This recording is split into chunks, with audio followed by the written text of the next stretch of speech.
Hello friends, स्वागत है हमारे YouTube channel future exam with Mohit में। दोस्तों, मेरा नाम मोहित कुमार और आज की मैं फिर से वीडियो लेकर आया हूं दोस्तों। और ये वीडियो आपके लिए बहुत ज़्यादा मोस्ट इंपोर्टेंट होने वाली है, चाहे ट्रिपल सी बैट के लिए एग्जाम के लिए देने वाले हो और चाहे दोस्तों किसी भी एग्जाम, चाहे दिल्ली पुलिस के लिए हो और चाहे किसी भी ऑल ओवरऑल एग्जाम के लिए, ये वीडियो आपके लिए बहुत ज़्यादा वेरी मोस्ट इंपोर्टेंट वीडियो होने वाली है।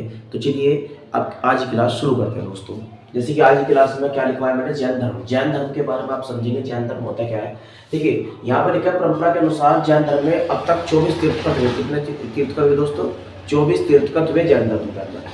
ठीक है दोस्तों, संस्थापक की बात करें तो इसके संस्थापक थे ऋषभ देव, जो कि प्रथम तीर्थकर भी हुए जैन धर्म के। अगर संस्थापक की बात करते कि वास्तविक संस्थापक और संस्थापक में दोनों में अंतर होता है दोस्तों। तो यहाँ पर संस्थापक की बात करें तो प्रथम जो तीर्थकर थे वे ऋषभदेव थे दोस्तों। उसके बाद अगर ऋषभ के जन्म की बात करते हैं तो इसका जन्म अयोध्या में हुआ था दोस्तों। और आपकी ये 23वें, कौन से 23वें नंबर की, यानी 23वें नंबर के व्यक्ति थे जिसका नाम था पार्श्वनाथ। देखिए पहले नंबर पर आपके ऋषभदेव हो गए और 23वें नंबर के पार्श्वनाथ थे दोस्तों। आगे की बात करते हैं 24वें नंबर के कौन तीर्थकर हुए? महावीर स्वामी, जिसकी हम पूरी कहानी पढ़ेंगे दोस्तों। इंपोर्टेंट आपके लिए महावीर स्वामी है, लेकिन कभी कभी पूछ लेते हैं 23वें तीर्थकर कौन थे, तो पार्श्वनाथ का नाम आता है। 24वें तीर्थकर का क्या नाम था दोस्तों? ये आपका नाम आता है महावीर स्वामी का। और प्रथम तीर्थकर की बात करते हैं दोस्तों। प्रथम तीर्थकर का जो अर्थ होता है या प्रथम जो तीर्थकर थे उनका नाम है ऋषभदेव। आगे बात करते हैं 19वीं तीर्थकर कौन थी? उनका नाम था मल्लीनाथ, जो एक क्या थी, महिला भी थी। तो दोस्तों इस एक बेड़े में कह लीजिए या फिर ये जो नंबर से लगे हुए तीर्थकर है उसमें 19वें नंबर की जो तीर्थकर थी उसका नाम मल्लीनाथ था, जो एक महिला भी थी दोस्तों। आगे की बात करते हैं कुछ प्रमुख जैन तीर्थकर और उनके प्रतीक चिन्ह मैंने लिखे हुए दोस्तों। पहला प्रथम जो क्या नाम के जैन धर्म के संस्थापक थे उसका नाम क्या नाम था? ऋषभदेव। और इनका प्रतीक चिन्ह क्या होता है दोस्तों? सारनाथ। 23वें तीर्थकर था जिसका नाम क्या था? पार्श्वनाथ था और इनके जो प्रतीक चिन्ह था उनका नाम था सर्प का फल। 24वें तीर्थकर है जिसका नाम है महावीर स्वामी, जो कि हम आगे पढ़ने वाले हैं और इनका प्रतीक चिन्ह क्या है? सिंह। अब हम थोड़ा सा पार्श्वनाथ के बारे में पढ़ लेते हैं। ये 23वें तीर्थकर मैंने आपको बता दिया ये भी। और दोस्तों जन्म की बात करते हैं, इनका जन्म वाराणसी में हुआ था दोस्तों। और पिता का नाम क्या है? अश्वसेन इनके पिता का नाम है। माता का नाम इनकी वामा देवी है। बात करते हैं महावीर स्वामी की दोस्तों। ये 24वें तीर्थकर हुए, क्या नाम है ना, ये महावीर स्वामी जो है 24वें तीर्थकर हुए और ये जैन धर्म के वास्तविक संस्थापक है दोस्तों। क्या है? जैन धर्म के वास्तविक संस्थापक भी है। अब इनके सांसारिक जीवन की बात करते हैं दोस्तों। इनके जन्म की बात करते हैं, इनका जन्म वेरी मोस्ट इंपोर्टेंट भी आपके लिए एग्जाम के लिए दोस्तों। और 540 ईसा पूर्व में इनका जन्म हुआ। और कहाँ पर हुआ? तो इनका जन्म कुंडग्राम, वैशाली के कुंडग्राम में हुआ था दोस्तों। अब देखिए मैंने इनकी पूरी फैमिली का नाम लिखा हुआ है। पिता का नाम इनके सिद्धार्थ है, माता का नाम त्रिशला है, भाई का नाम नंदीवर्धन है, माता का नाम यशोदा है, बचपन का नाम इनके वर्धमान है और पुत्री का नाम प्रियदर्शनी अर्थात। देखिए इनके एक पुत्री थी जिसका नाम था प्रियदर्शनी। और दोस्तों कहीं कहीं पर ये अनुज नाम भी लिखा हुआ होता है, इसलिए मैंने अनुज नाम भी दिया हुआ है। बात करते हैं इनके दामाद की। दामाद का नाम इनके जमाली। और दोस्तों वंश की बात करते तो ये ज्ञात क्षत्रिय के वंश के थे और वजी सन के, जो कि एक महाजनपद है वजी। ठीक है दोस्तों। और ग्रह त्याग की बात करें तो इन्होंने अपना जो घर त्यागा था वो 30 वर्ष की आयु में अपना घर त्याग दिया था। चलिए इनके आध्यात्मिक जीवन की बात। तो दोस्तों उनके आध्यात्मिक जीवन की बात करते हैं। आध्यात्मिक जीवन मतलब देखिए, आध्यात्मिक जीवन वो होता है जब उनकी उम्र 30 वर्ष की थी, उस समय उनके माता पिता की मृत्यु हो चुकी थी दोस्तों। तो उन्होंने क्या काम करा, अपने बड़े भाई नंदीवर्धन से अनुमति लेकर संन्यास जीवन को स्वीकारा था। और 12 वर्षों की कठिन तपस्या के बाद उनको ज्ञान की प्राप्ति हुई। और कहाँ पर हुई? त्रिजुपलिका नदी के पास उनको ज्ञान की प्राप्ति हुई। और जब इस ज्ञान प्राप्ति हुई, उस ज्ञान प्राप्ति को कहा गया कैवल्य कहा गया। क्या कहा गया दोस्तों? कैवल्य कहा गया। तो मैंने लिखा हुआ है कि 12 वर्ष की कठिन तपस्या के बाद महावीर स्वामी को त्रिजुपालिका नदी, इसके पति यानी किसके पास? त्रिजुपालिका नदी के तट पर, किसके वृक्ष के नीचे? साल वृक्ष के नीचे। ठीक है, साल वृक्ष के नीचे बैठे हुए थे। और कौन सी नदी थी? त्रिजुपालिका नदी से उन्हें ज्ञान की प्राप्ति हुई। और इस ज्ञान प्राप्ति क्या गया? कैवल्य कहा गया दोस्तों। इसी समय से महावीर स्वामी को, यानी देखिए जब उनको ज्ञान की प्राप्ति हुई तो उनको कुछ नामों से जाना गया। जैसे महावीर स्वामी को आर्त यानी पूज्य कहने लगे, निर्ग्रंथ मतलब बंधनहीन कहने लगे, किसी के बंधन में रहने वाले, जिन मतलब विजेता कहना। ठीक है ना दोस्तों। तो आगे की बात करते हैं। इनका पहला उपदेश राजगीर में दिया, यानी इन्होंने जो अपना ज्ञान प्राप्ति के बाद जो पहला उपदेश दिया दोस्तों वो राजगीर के अंदर दिया। आगे की बात करते हैं। अंतिम उपदेश उन्होंने अंतिम जो उपदेश है वो पावपुरी में दिया और यहीं पर इनकी मृत्यु हुई थी दोस्तों। देखिए आगे बात करते हैं कि महावीर स्वामी का प्रथम भिक्षु कौन बना था, उनका दामाद ही बना था, जिसका नाम था क्या, जमाली। क्या नाम था, जमाली। देखिए दोस्तों उनकी जो एक पुत्री थी जिसका नाम था अनोजा या फिर प्रियदर्शनी, उसी के हस्बैंड का क्या नाम था यहाँ पे, जो उसका नाम था क्या, जमाली, ठीक है ना। और यही इनका पहला भिक्षु बना, या यूं कह लीजिए कि पहला शिष्य बना, ठीक है दोस्तों। और ज्ञान प्राप्ति के बाद महावीर स्वामी ने 5 नियम दिए और उस नियम को क्या कहा गया दोस्तों, पंचायन धर्म कहा गया। क्या कहा गया दोस्तों, पंचायन धर्म कहा गया। और ये 5 नाम क्या थे, सत्य मतलब हमें सत्य बोलना, अहिंसा मतलब अहिंसा न करना, अस्तेय मतलब किसी दूसरे की वस्तु पर हक न जमाना, या यूं कह लीजिए दोस्तों कि भाई बिना किसी की अनुमति के, यानी क्या कहेंगे बस दोस्तों, बिना किसी अनुमति के कोई वस्तु न लेना दोस्तों, ठीक है ना। आगे की बात करें अपरिग्रह। अपरिग्रह का मतलब ये होता है तो संपत्ति एकत्रित न करना। क्या करना, संपत्ति एकत्रित न करना का, यानी अपरिग्रह का जो अर्थ होता है संपत्ति एकत्रित न करना। और इसकी बात क्या करें, अस्तेय। अस्तेय मतलब बिना किसी अनुमति के कोई वस्तु न लेना। अहिंसा मतलब दोस्तों अहिंसा न करना। और सत्य मतलब हमेशा सत्य बोलना। और ब्रह्मचर्य का पालन करना तो आप सभी जानते हैं, ठीक है दोस्तों। आगे की बात करते हैं। महावीर स्वामी ने 3 रत्न भी दिए जो वेरी मोस्ट इंपोर्टेंट है, आपसे पूछ लेते हैं एग्जाम में, महावीर स्वामी ने कितने रत्न दिए, तो 3 रत्न दिए। इसका नाम एक सम्यक दर्शन है, एक सम्यक ज्ञान है, एक सम्यक आचरण है।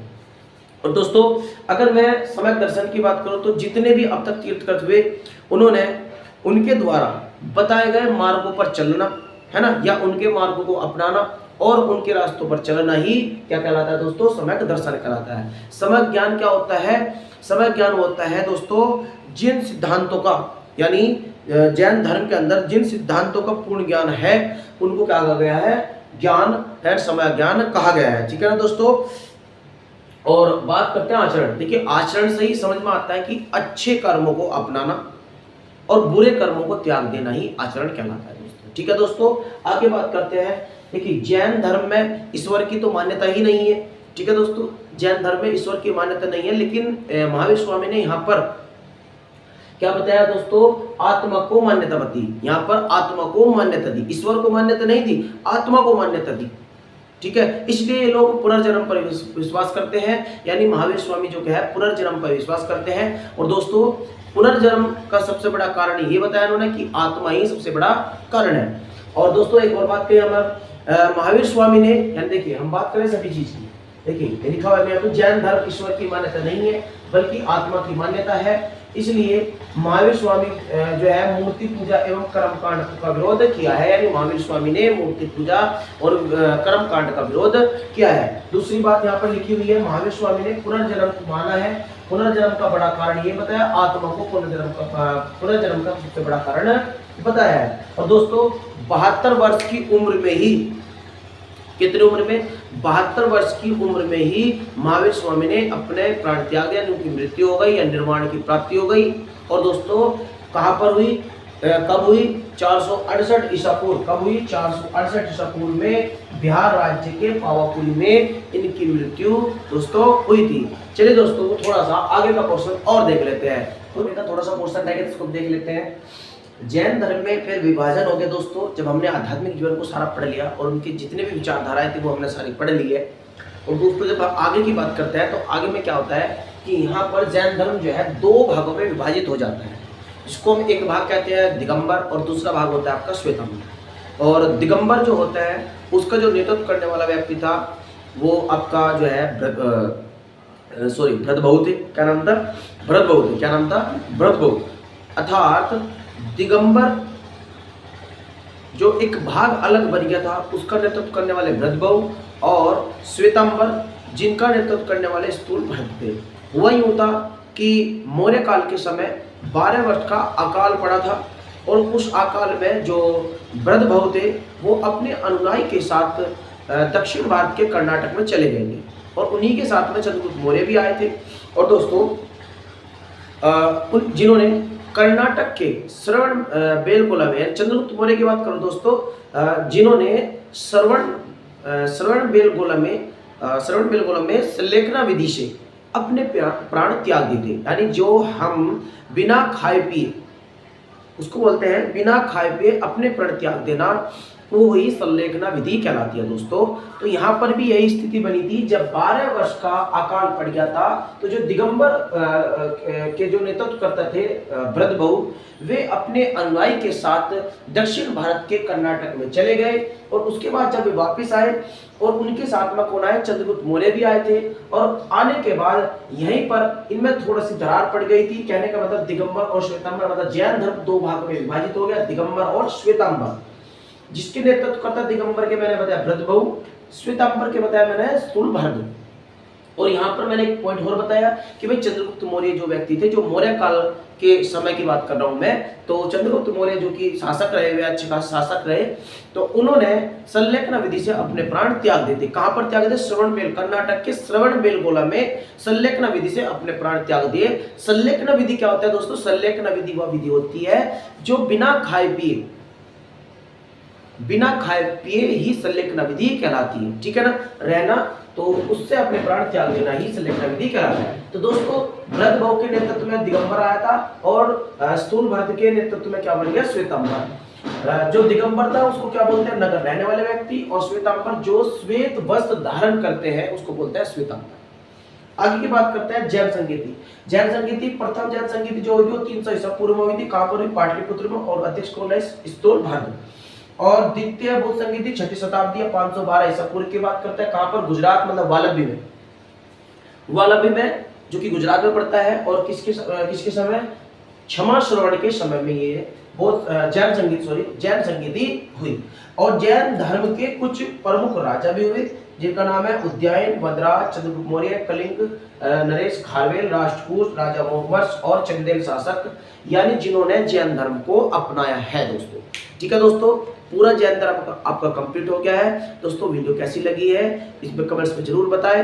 और दोस्तों वीडियो को ज़्यादा अपने दोस्तों में, और किसी के ना किसी के आपके अगर इस वीडियो से भला हो जाए तो प्लीज़ वीडियो को ज़्यादा शेयर करिए और वीडियो को लाइक करिए। और अगर चैनल पर नए हैं तो चैनल को सब्सक्राइब कर लिए, ताकि हमारी जो भी नई वीडियो आती रहेगी उसका नोटिफिकेशन आपको मिल जाए। और दोस्तों जब आप सब्सक्राइब करते हो तो बेल आइकन को प्रेस कर लेना है, ताकि उससे जो भी नई वीडियो आएगा उसका नोटिफिकेशन आपको ऊपर ही मिल जाएगा। और दोस्तों वीडियो कैसी लगी है उसके लिए आप मुझे कमेंट्स में जरूर बताएं, कौन सा पार्ट आपको अच्छा लगता है। और थैंक यू दोस्तों।